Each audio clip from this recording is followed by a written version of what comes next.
You're listening to the Angela Henderson Online Business Show, episode 490. Hey there, you amazing human, and welcome to the Angela Henderson Online Business Show, the podcast that is designed for female entrepreneurs who want to make more money in a way that is in alignment for them. If you're looking for practical advice, proven strategies, and expert insights to help you navigate the challenges of growing your business, then you've come to the right place. Welcome, my friend. I am your host, Angela Henderson, a proud Canadian living in beautiful Australia, and I'm a business coach, consultant, and strategist who has helped thousands of women around the world build successful businesses. Through solo episodes and interviews with successful business owners, industry experts, and thought leaders, you'll get insider insights into what it takes to succeed in today's digital age. Whether you're struggling to scale your business, looking for ways to boost your productivity, or seeking ways to overcome the challenges of being an entrepreneur, this show has everything you need to succeed and more. So subscribe, pop your headphones on, and get ready to creating the business and life you deserve today by allowing the Angela Henderson Online Business Show help you create a winning strategy, develop the right mindset, and build lasting wealth.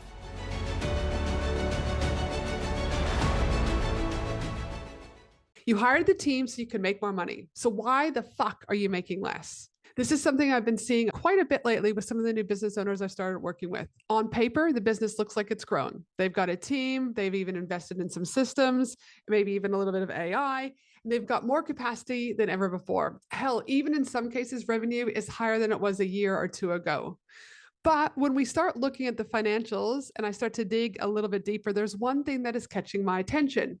And that is payroll has increased significantly over the last 6 to 12 months, but revenue has not increased at the same pace. And this becomes a problem. This is where I need to start asking some further questions. This doesn't automatically mean that you've got too many people that you've hired on. It doesn't automatically mean that you've made bad hiring decisions. And it isn't necessarily my first recommendation straight out of the gate will be to you like, right, we've got to start cutting the team. We've got to start firing redundancies, etc. But what it does mean is that I need to understand what is actually happening. And that is different. And so what I'm actually looking for is quite a few things, which I'm going to talk about on this podcast, because this is where business owners are getting it wrong.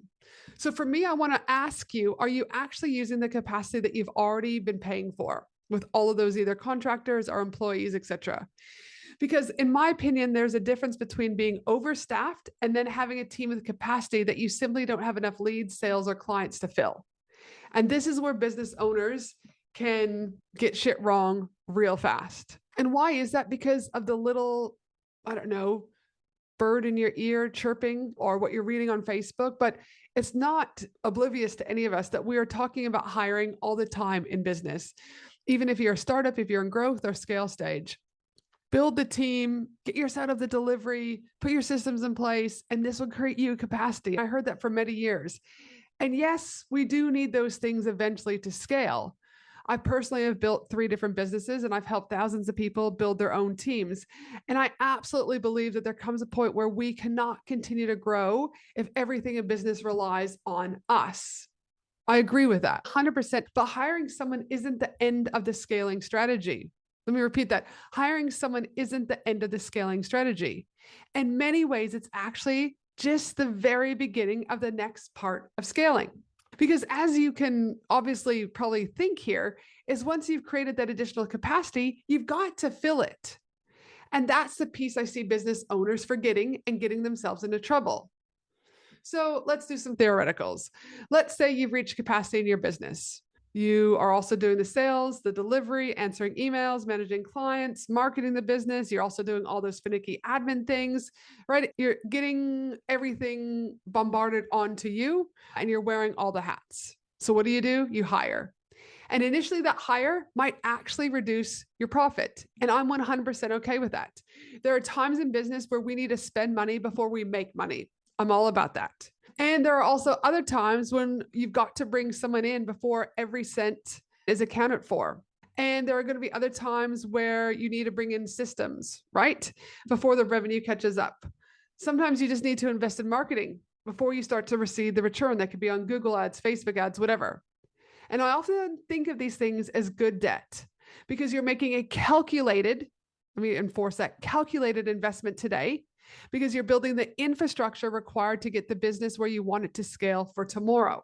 That's a really important part of the conversation that I think gets missed. You're building the infrastructure. But good debt cannot stay debt forever. At some point, that investment, that hire that you've just brought on, needs to start generating a return. Let me explain. I often hear, Ange, I hired someone who gives me the ability to take on another, say, 5, 10, 20 clients. And I'm like, this is awesome. You now have capacity. But the next question I ask is, where are those 10, 20, 30 clients coming from? Because hiring someone doesn't magically make the new clients appear. You still need leads, right? Which means you need marketing.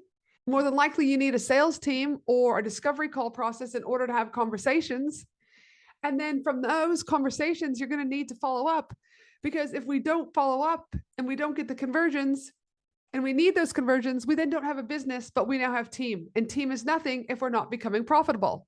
So ultimately, someone still needs to be actively driving revenue into your business. And this, again, is where I see business owners get caught.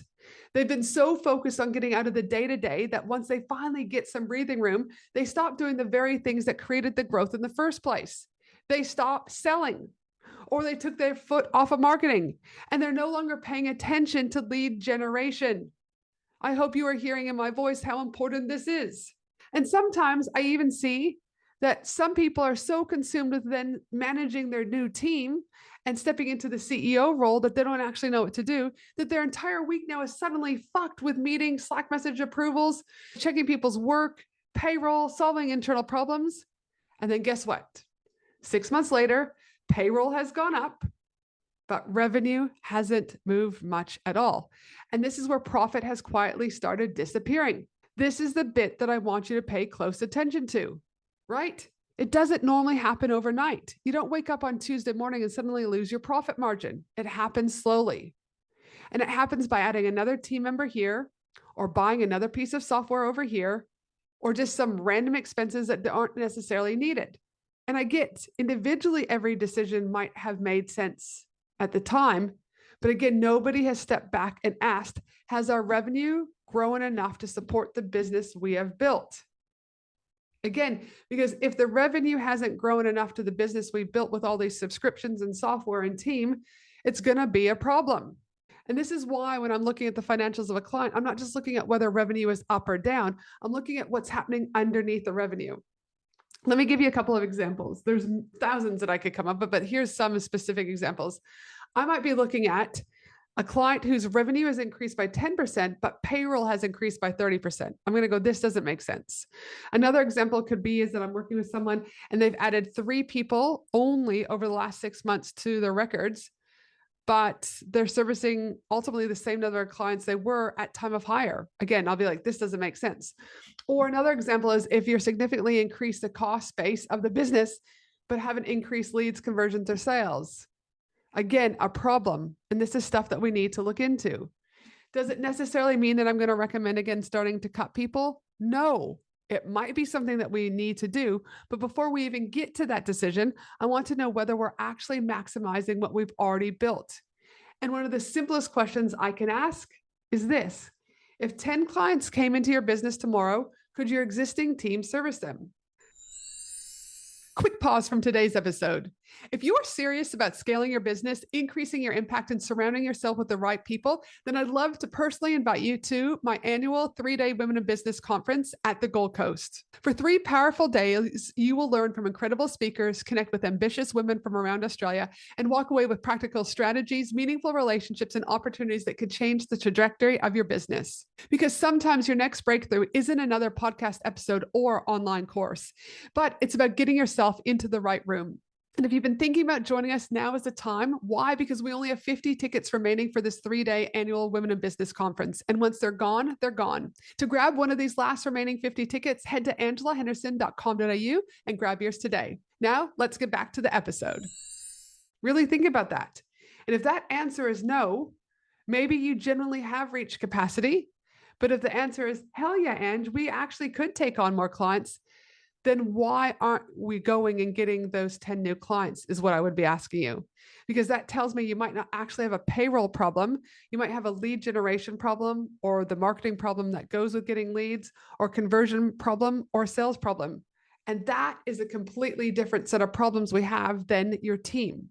Again, This is why businesses need to start thinking about team differently. When you hire someone, you're not just buying labor, you are buying capacity and the ability for your business to do more than what it could do yesterday. So if adding another 100K a year to payroll, ultimately I want you thinking about is, what is that 100K creating? Some questions you ask yourself is, does it allow me and my business to service another 10, 20, 30 clients? Does this new hire free up me as the owner to spend another 10 hours a week selling? Does this new hire improve delivery so our clients stay longer and we have increase our lifetime value of a client? Or another question you could ask yourself is, does it allow us to launch another revenue stream? You might also actually then start to consider, what am I actually buying, right? In regards to the hire. Because if I or you can't answer those questions, then we need to look more closely again at the hire. Another just random thought came to me. Some things these happen when I'm on the podcast. Totally sidetracked, I get it. But I also just want to add there that I think we've got so pedantic, is that the word I'm looking for, when we think about team or size, that it's become like this weird measure of business success. So when I hear people say, oh, I've got a team of 15, in my head, I'm like, great. But what does your profit look like is what I really want to know. Because I don't care whether you've got 15 or 3 people. I'd rather see you with 3 people and healthy margins than 15 people and you're lying fucking awake at night in bed, sweating, right? And wondering how you're going to cover payroll. A bigger team doesn't automatically mean you've built a better business. And a bigger revenue, on the other hand, doesn't automatically mean that you're making more money. I've seen businesses increase revenue dramatically, and somehow the business owner is taking home less than what they were a year ago. And that's because revenue and profit are not the same thing. Revenue is what comes into the business. Profit is what's left after you've paid for everything required to generate that revenue. And ultimately, profit is what is going to give you choices and allows you to invest in other things, but it also allows you to build wealth outside of your business. And it's also that bucket of money, a 3-6 month investment that you are going to be able to have to weather in difficult months. Furthermore, profit allows you to pay for your team properly. In addition, it allows you to take time away and create memories with your family and really just enjoy life after all the years of building this business. So I don't really want you in any way, shape, or form to become obsessed with building $1 million business if you're only going to turn around and spend $990,000 creating it. That does not interest me. I want to know what you're keeping. And again, this isn't just about the team either. The same exact thing when we look at expenses as we scale. I've said earlier, one piece of software, and then someone on the team wants another piece of software. And then someone else wants another platform. And then we get another subscription. And then there's another marketing expense. You get what I'm saying, expense after expense. And because one, again, might only be a few $100s at the time, but what happens is expenses start to compound. And before we know it, you've built a much bigger machine. But the question remains is whether you've built enough revenue to continue to feed the machine. That's why I want you regularly looking at your P&L, not once a year or when your accountant tells you there's a problem, and definitely not when you run out of fucking money. I want you to look at your numbers weekly. This includes looking at your payroll and your marketing and your software and your subscriptions and all your other major expenses to see whether or not it still is needed. Because if your expenses are constantly growing faster than your revenue, eventually something has to give because your margins will shrink, which means your cash flow will shrink. And then this leaves you with no funds to invest. And even worse, eventually your own pay can decrease, which compromises your own family. So when and if you notice this happening, I don't want your immediate response to panic. And I don't want you to, again, automatically think, shit, I've got to fire someone. But I do want you to start diagnosing the problem properly. Start with capacity. What capacity have we currently got to take on new clients? How much of that capacity are we actually using? Could we service more clients without adding another person? If we can, great. The other thing that I want you to start diagnosing is you're looking at your leads. Do you have enough leads coming in for the business to fill that capacity? If you do, great. If not, then I want you to also start diagnosing sales. Are we converting enough of those leads into paying clients? If we're generating leads and converting well, but we still can't make the numbers work, then maybe we do need to look at the structure of the team. Maybe we are overstaffed. Our roles have become bloated out. Or maybe we've got people doing work that no longer needs to be done, and something that is required, say, for 20 hours a week, now might only be requiring 5 hours a week because of our automation with the use of AI. Or you may need to ask yourself if the business model itself needs changing. But I want you to work through that process before you start making any emotional decisions, because sometimes the answer isn't to cut. Sometimes the answer is that you actually need to sell. You've already paid for the capacity, hired the people, built the systems, and created the infrastructure, but now you need to go and fill it. So get serious about your lead generation again, but also get serious about your marketing and your sales. And if you're the founder and you've completely removed yourself from revenue generating activities, maybe you need to put some of your time back there. Because there's this idea that once you become the CEO, you should never have to sell again. I don't agree with that. You might not be the person taking every sales call, but as the CEO, you absolutely need to understand how revenue is being created, and you might need to be the one that helps create that revenue. You also need to 100% have your finger on the pulse, is that the saying, where leads are coming from, whether or not those leads are actually converting. And you sure as hell need to know whether you've got enough pipeline to utilize the capacity that you are paying for. Because ultimately, that's what I call leadership. That's what I call you stepping into the CEO role. And this, my friend, is what is required in order to scale. So if you take one thing away from today's episode, I want it to be this: hiring creates capacity, selling creates profitability. And you need both in order to scale a successful business and remain profitable. Your team isn't automatically the problem just because payroll has increased. But if payroll is increasing significantly faster than revenue, pay attention. So this week, open up your numbers and have a look. Has payroll increased? Has your revenue increased? And if it hasn't, ask yourself, do I have too many people, or do I simply not have enough business coming through the door to maximize the capacity I'm already paying for? Because again, those two problems might look exactly the same on your P&L, but they require two completely different solutions. I hope this information has given you a little bit of insight of some of the ways and things that I look at when I'm working with my clients, and what you too can be doing in order to make sure that as you hire, you continue to increase revenue and you continue to be profitable.